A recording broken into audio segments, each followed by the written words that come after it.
राष्ट्रपति चुनाव के बाद ऐसा लग रहा है कि झारखंड का राजनीतिक समीकरण बदल सकता है। जिस तरह से खबरें आ रही हैं कि राष्ट्रपति चुनाव के दौरान क्रॉस वोटिंग हुई है, जिसमें करीब 9 की संख्या में जो लोगों ने है क्रॉस वोट किया है, विधायकों ने क्रॉस मतदान किया है। लेकिन अभी ये कंफर्म नहीं है कि आखिर कौन से वे विधायक हैं और किस बुनियाद पर उन्होंने क्रॉस वोटिंग की है। चूंकि झारखंड मुक्ति मोर्चा ने एनडीए के प्रत्याशी द्रौपदी मुर्मू को समर्थन दिया था, लिहाजा वहां से बातें स्पष्ट है कि उनके तमाम विधायकों और सांसदों ने एनडीए के पक्ष में वोट किया है। जहां तक एनसीपी की बात कर लें या फिर जो अन्य इंडिपेंडेंट विधायक है, उन लोगों ने भी द्रौपदी मुर्मू के पक्ष में वोट किया है। लेकिन राजद के उम्मीदवार की प्रत्याशी की बात करें या सत्यानंद भोक्ता जो कैबिनेट मंत्री हैं, या एमएलए जो सीपीआई एमएल के विनोद सिंह है बगोदर से, उनकी बात करें या कांग्रेस के विधायकों की बात करें, तो इन लोगों का तय था कि ये लोग यशवंत सिन्हा के पक्ष में वोट करेंगे। लेकिन अब जो खबरें आ रही हैं उससे कहीं ना कहीं ये बातें स्पष्ट हो गई है। करीबन 9 की संख्या में क्रॉस वोटिंग हुई है, लिहाजा कांग्रेस के अंदर इसे लेकर आत्ममंथन का दौर शुरू हो गया है। क्योंकि झारखंड में कांग्रेस विधायक दल के नेता आलमगीर आलम है, लिहाजा उनके स्तर पर इस पर आत्ममंथन करना है, उस पर मंथन विचार करना है। चूंकि वो अभी फिलहाल ये जानकारी मिल रही है कि वो राजधानी रांची में नहीं है, उनके आते ही एक बैठक होगी, जिसमें बैठक के बाद कहीं ना कहीं इस बात का आकलन किया जाएगा कि आखिर क्या वजह रही है कि विधायकों ने पार्टी के निर्देशों का, चूंकि व्हिप तो जारी नहीं हो सकता इस चुनाव में, लेकिन पार्टी ने कुछ दिशा निर्देश जरूर दिया होगा, उन दिशा निर्देशों का आखिर किस बुनियाद पर अवहेलना हुई है। क्योंकि आपको याद होगा कि इस चुनाव में सबसे अहम और खास बात यह रही है कि ट्राइबल सेंटीमेंट को, ट्राइबल फीलिंग को एक हवा के तौर पर पेश किया गया। उससे कहीं ना कहीं बताने की कोशिश की गई कि एक बार फर्स्ट टाइम ऐसा है कि एक महिला आदिवासी देश की राष्ट्रपति बनने जा रही हैं। लिहाजा झारखंड समेत पूरे देश में जो ट्राइबल बिरादरी है, ट्राइबल समुदाय है, इसे लेकर उत्साहित नजर आया।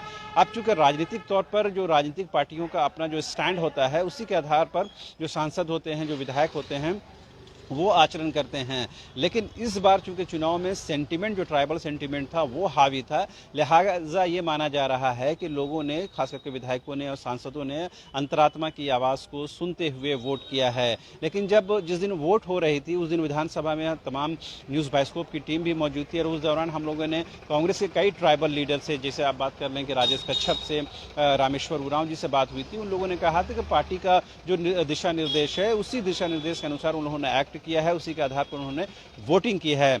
लिहाजा अब ये आकलन करना और ये जानना और समझना कि आखिर किन लोगों ने इसका वायलेशन किया है, ये बेहद मुश्किल है। अब ये खबरें भी आ रही हैं, हालांकि कंफर्म तो नहीं है, कि इस बात को लेकर कहीं ना कहीं दिल्ली दरबार में बातें उठ सकती हैं या दिल्ली दरबार में हाजिरी लगाई जा सकती है।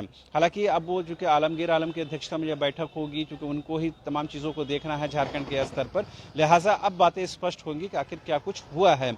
लेकिन ये बातें सिर्फ क्रॉस वोटिंग तक ही सीमित नहीं है और राष्ट्रपति चुनाव तक ही सीमित नहीं है।